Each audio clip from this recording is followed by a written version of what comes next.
Oy mga buddy, welcome to the channel kung bago ka lang dito, and welcome back kung ikaw yung nag-aabang na ng mga videos ni Mab Auto. Welcome back mga buddy. We have another episode of BYD Atto 3. Today's episode, mag-NVH tayo. Tetest tayo ng handling, braking, saka power test. Anyway, power test, yan, sa sungay natin gagawin yan. And handling and braking test, syempre, sa Sampaguita Burgring mga buddy.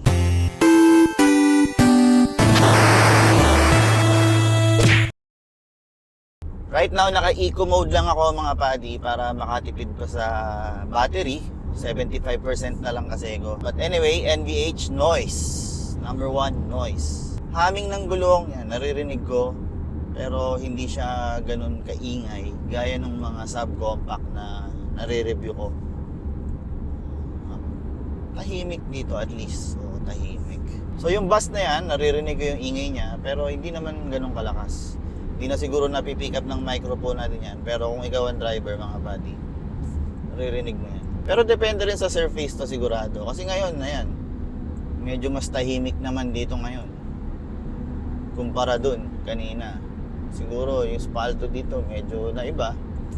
Kaya ganun. Right now, naka-cruise control lang ako mga buddy. Pero as far as I know, ito yung base model kasi wala siya ng lane keep assist, yung collision warning, blah blah blah. Wala siya nung adaptive cruise. May cruise control pero wala siya nung mga ganun. Siguro yung nasa top of the line yun. Yung may moonroof or skylight roof, kung ano man tawag doon. Basta ito may cruise control, walang adaptive. Ito yung merong 408 or 409 range. So, kung pupunta ka ng Baguio, balikan, bitin, no? Kailangan mo magpa-charge kung saan man dyan. But anyway, mga buddy, more NVH dyan sa Calax. Welcome to Calax, mga buddy. Dito, lagi ko naman sinasabi, ang surface dito is semento, walang espalto, so hindi ganun ka-smooth. Kaya dito tayo magte-test pa ng more NVH. Dito, mas tahimik yung goma, mga buddy. Oh, laging ganun. Laging ganun sa mga natetest ko. Siguro mas tahimik talaga pag semento. Ayun, narinig ko yun. Dumaan yung BYD na yun dun sa strips na yun. So yung noise niya dito is normal lang din. No?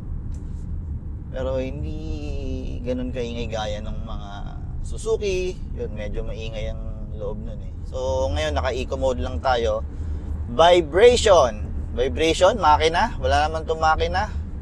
So wala tayong problema ron, motor lang. Pero vibration sa dito sa loob, sa cabin, wala eh. Walang vibration, yung dump lang ng suspension.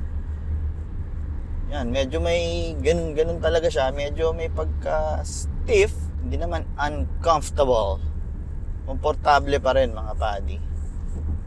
Saka it's nice place to to drive. Ganda rin ng loob. Modern na modern. Meron talaga siyang stiffness pag yung damping ng suspension niya. Kick. May konting kick. Pero pag mga ganun lang, may nararamdaman akong alon-alon, wavy. May konting yan, dito may konting Pero mas matetest natin to sa sungay. Dun sa vibrato test natin mga buddy. Noise yan, naririnig ko yung gulong nitong LC. Itong LC 200 na to. Maingay yung goma niya eh. Yan, 100 kilometers per hour. May naririnig akong konting hangin mga buddy. Parang galing dito. Ganun. 100 kilometers per hour mga buddy. Balik tayo dito sa non-overtaking lane. Baka masita na naman tayo ng mga pekto. Yan, at 100 talaga. May naririnig ako dito. Actually, pwede ka mag-drive dito gamit yung plus minus ng cruise control. Yan, kusa siya itong bumabagal eh. Bilisan natin ng konti. Hindi ako wala tayong inaapakan throttle. Vibration lang ng suspension, body, syempre nagta-translate yun sa body. Konting-konti, pero not to worry. Bilisan natin, bibilisan ko. Oh. Parang dito na ako nagta-throttle. Ayan pa ako, ayan, pareho. Bagal.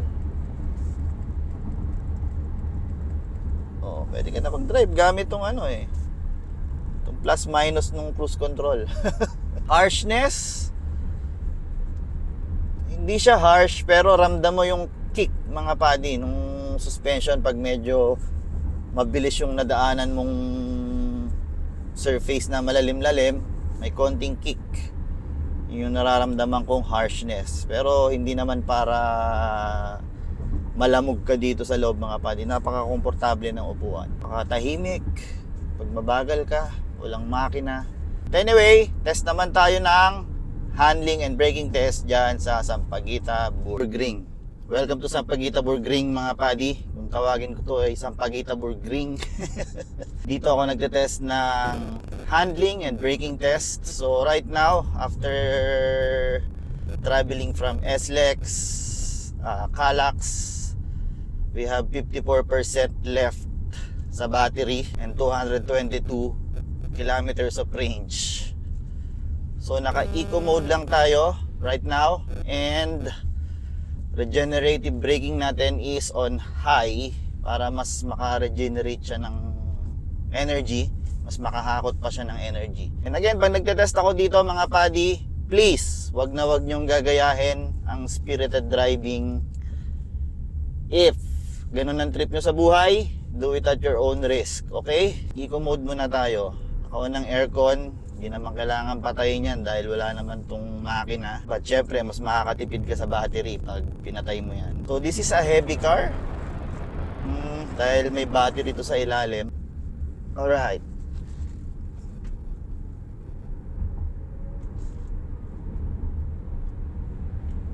Eco mode pa lang, matulin na eh. Okay. Daming tao ngayon dito dahil it's Sunday. So we have to be very careful. Lord, keep us away from harm, also the people and any living things around us. Yan. At wag na wag din kakain ng kabilang linya, lalong-lalo na kung blind. Pero kung kita mo naman, okay lang yan. Huwag tayong driving by the book. Actually, eco mode pa lang neto kung pababa. Okay naman. Oh, okay. Up. Yun ang sinasabi ko. Wala kasi, may lupa sa gilid eh. Yun nga lang, pag eco mode, yung throttle response is mas mabagal. Although bababa tayo, so mas makaka-regenerate tayo ng energy.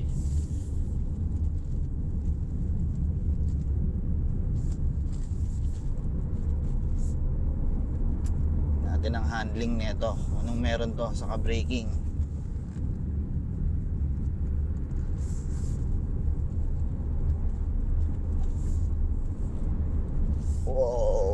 Wow. Matalim siya lumiko eh.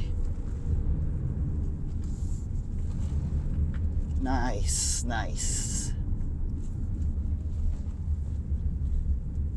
Now, switch tayo sa normal mode. Woo! Malakas talaga pag normal. Mas responsive ang throttle. Andyan kagad yung torque. Hindi gaya ng eco. Steering wheel is napakagaang on any instance. Hindi siya bumibigat. Hindi gaya ng mga kotse nung araw. Busina nito minsan ayaw.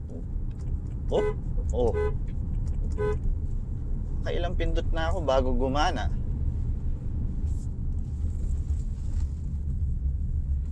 Okay. Up.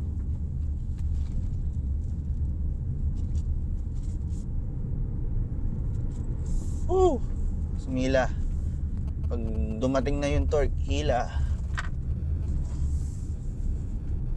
Sport mode na tayo mga padi. Sport mode na tayo mga padi.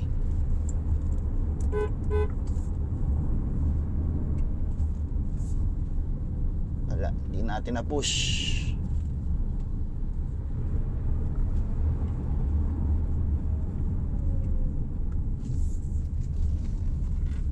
Alright.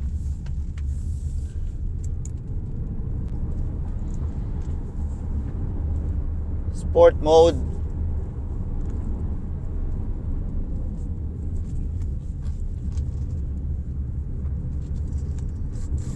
Torque niya nandyan kagad eh. Wala kang kailangang antayin na RPM. Woo!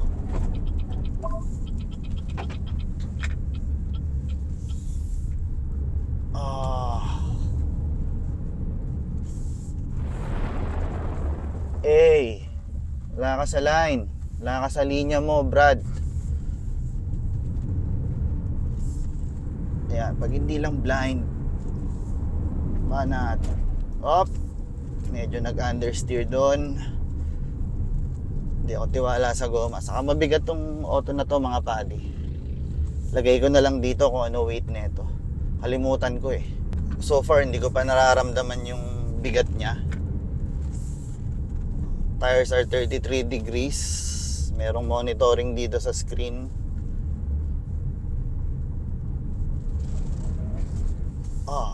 Okay. Pointy. Pointy naman. Good morning, Taal. Happy Sunday. Yun oh.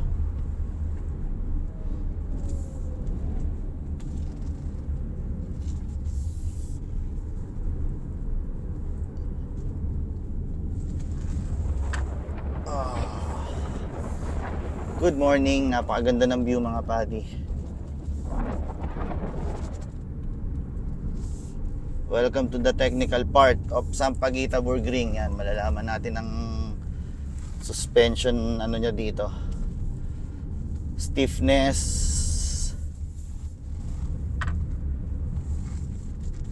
Ang ganda nung upuan. Yakap na yakap niya ako.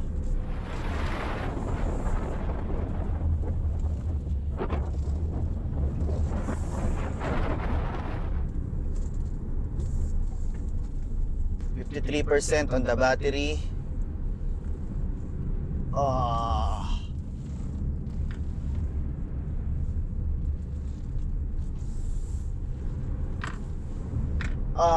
Medyo nararamdaman ko yung bigat ng sasakyan sa mga transition.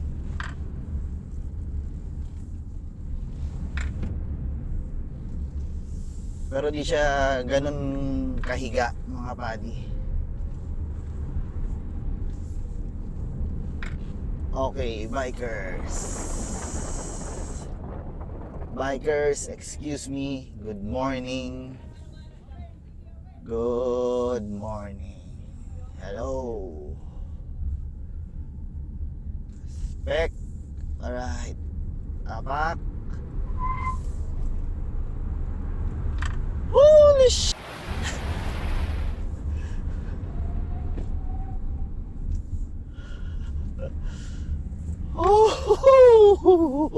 Merry Christmas! Nandiyan kasi kaagad yung torque eh.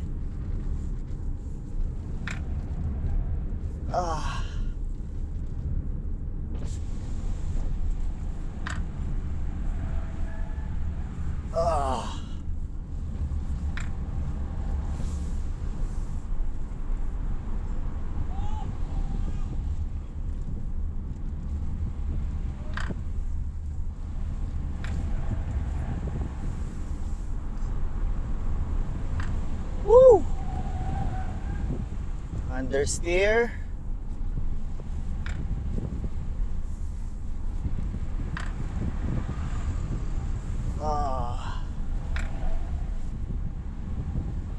Nararamdaman mo talaga yung bigat ng auto.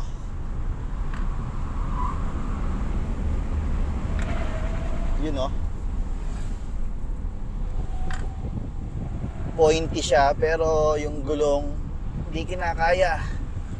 Kasi mabigat.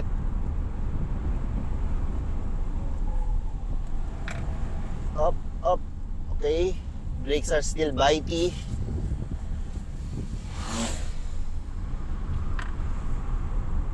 Kailangan medyo ano ka rin sa throttle dito pag nasa sport mode ka. Timplahin mo ring maigi.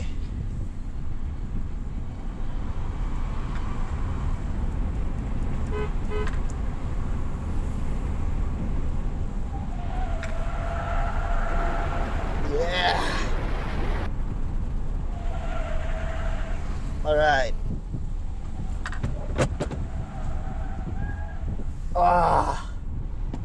Naramdaman ko yung bigat. Medyo humihiga siya, mga padi. Brakes are still bitey. Alright.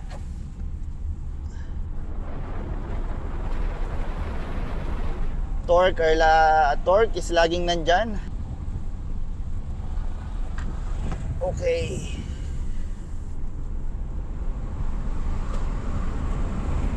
Woo!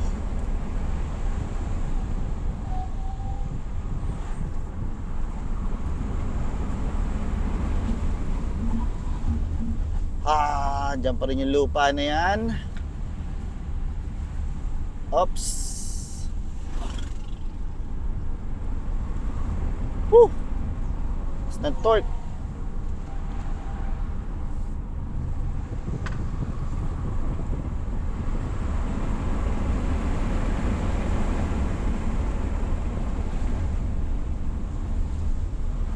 Oh, medyo tumulas.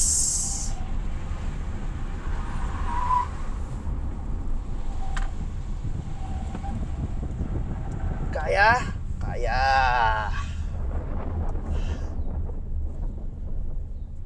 Dito tayo sa baba, mga padi. Napakalakas ng torque nito. Napaka-instant ng torque nito, mga padi. O, ganun naman ang mga EV. Masaya siya na hindi mo maintindihan, mga padi. Kasi nandyan kagad yung torque niya. Apakan mo lang. Nasa sport mode ka or normal mode. Nandyan kagad yung torque niya. Yun nga lang, pag mga ganun driving, mabigat yung auto, nararamdaman mo yung bigat ng auto dahil dun sa suspension niya, humihiga na. Tapos yung gulong, pag medyo nasusobrahan mo, ayan, nag 38 degrees yung front to. Original goma pa yan from the factory, bago pa to, 832 kilometers lang yung Odo, mga padi. So yun yung experience. Braking, bitey naman, sinet ko pa sa yung regenerating niya sa high para mas mabilis siyang bumagal.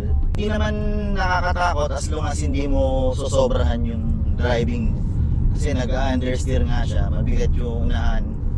Mas nahihirapan yung unahan. Oo. Ayan, gaya dito, talagang mas uminit yung gulong sa harapan. Kasi syempre nandiyan yung electric motor sa harap. But handling is good. Very pointy steering wheel. Sa ganun driving, mga padi, mararamdaman mo talaga na mabigat. Bumibigat yung auto. Nararamdaman mo sa paghiga-higa niya dahil may battery to, malaki. Isang maliit nga lang na battery, di ba? Yung battery ng kotse mabigat na eh. Ito pa kayang isang buo niya nasa ilalim, nasa floor. Anyway, subukan naman natin kung paano siya aakyat sa eco, sa normal, sa sport mode diyan sa Sungay, mga padi. Welcome to Sungay, where I drive to test the car's power, kung paano siya aakyat. So right now, naka-eco mode lang tayo. Regenerative braking is still high para makapag-regenerate pa tayo ng power. Dito nararamdaman ko na yung medyo pagka matagtag niya. Medyo pagka stiff ng suspension, nararamdaman ko na. So, magaang manibela, pointy. Yan, kita nyo naman, yan, no? Pointy. Nga lang, parang nahuhuli yung goma. Ito, yan, climbing on eco mode. Yan, pag eco mode, kailangan mo mag-effort sa throttle, mga padi. Kaya nyo naman, although wala akong weight, kailangan mo mag-exert ng energy sa throttle. Yung throttle pa naman may kabigatan, pero habang tumatagal, masasanay ka rin. Ito na yung part na matagtag, matalbog. Vibrato.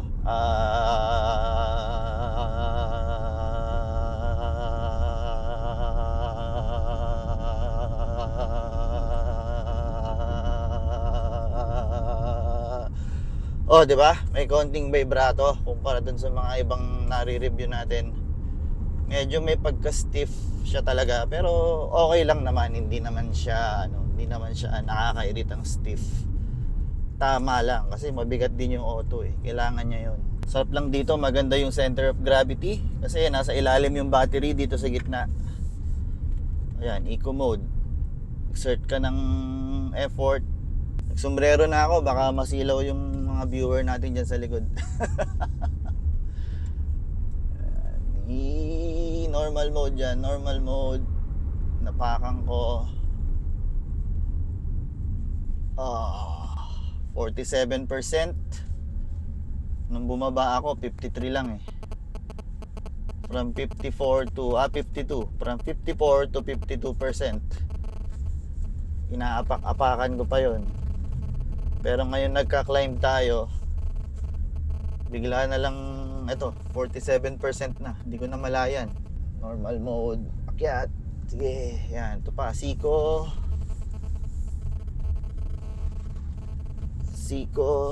Wala lang. Anis. Basta bibigyan mo pa rin ng effort yung throttle. Lalo na't yung throttle ay mabigat, mga buddy. Apak. Oh, 'di ba? Ganun lang. Lagyan natin sa sport mode. Dito na tayo sa view deck eh. Sport. Okay, siko again on sport mode. Mas responsive ang throttle. Yeah, paka mo lang. Oh, 'di ba? Nga lang, wala talagang tunog. Ang nakakatakot dito yung range eh. Maatake yung anxiety ko dito eh. Tumigil ako kanina ng Shell, ng Petron, southbound dyan sa SLEX. Wala silang mga charging port dyan, mga buddy. 182 kilometers left. Depende sa apak. Ang weight naman nito hindi nagbabago eh. Kasi wala kang fuel. Diba? Battery lang. Mga konting fluids, pero yun na yun, hindi nagbabago weight. Ang magbabago na lang dito kung may sakay ka, pero wala, kayang kaya to kahit may sakay pa tong 5 kayo sa loob ng sasakyan. Maning-mani lang to, mga buddy. Kahapon lumabas kami ng Mag Auto Crew, yun na, si Commander-in-Chief saka yung 2 trophy. Napak-apakan ko, bigay pa rin eh. Ibigay niya pa rin yung gusto mo. Would I recommend this? Pwede. Oh, kung mostly Tagaytay, ganun lang ang biyahe mo. Pero kung lalayo ka, medyo kulang pa tayo sa charge port eh. Pero meron dyan sa north. Alam ko meron dyan. Sa Baguio, meron din. Ewan ko lang sa mga bandang part ng Bigan kung meron. Dito, papunta dito, walang charge port dyan. Pero meron dyan sa Makati, yun nga eh. Halimbawang nandiyan ka na sa kalagitnaan ng mga expressway, kailangan mo ng charging, paano yun? Wala pa silang charge port dyan. So, masaya siya. In a sense na torquey siya. Masarap yung torque na nandyan ka agad. But mahirap yung charging port. Anyway mga buddy, we caught up on traffic. Nandito naman na tayo sa taas. At kung nakarating kayo sa part ng video na to, maraming salamat sa inyo mga buddy. Thank you very much para dun sa mga hindi nakakaintindi ng Tagalog. And kung nakarating kayo sa part ng video na to mga buddy, paki-click nyo naman yung subscribe button dyan. Dito yan sa baba.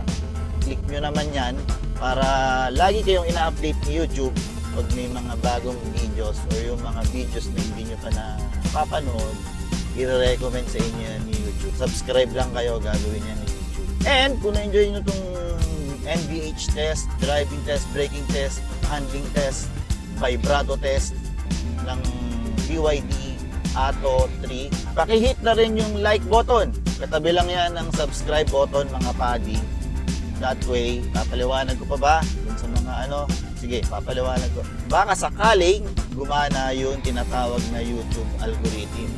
YouTube algorithm, ang ginagawa niyan, halimbawa, viewer nag-search ng ganito, BYD Atto 3 range. Pag may ganun akong tag sa video ko sa YouTube mga padi, maaari pa lang yun. Maaari i-submit ni YouTube dun sa taong yung video ko para mapanood niya, and at the same time, sa kahabaan ng video na to mga padi, may mga automatic generated ads. Mga automatic generated ads na yan, dyan kumikita yung Map Auto channel mga padi para makarent ng mga sasakyan katulad nito. Yun lang naman na pupunta yung kinikita ko dito mga padi. And again, maraming salamat. Thank you very much kung nakarating kayo sa part ng video na to. And I will see you again on the next car review.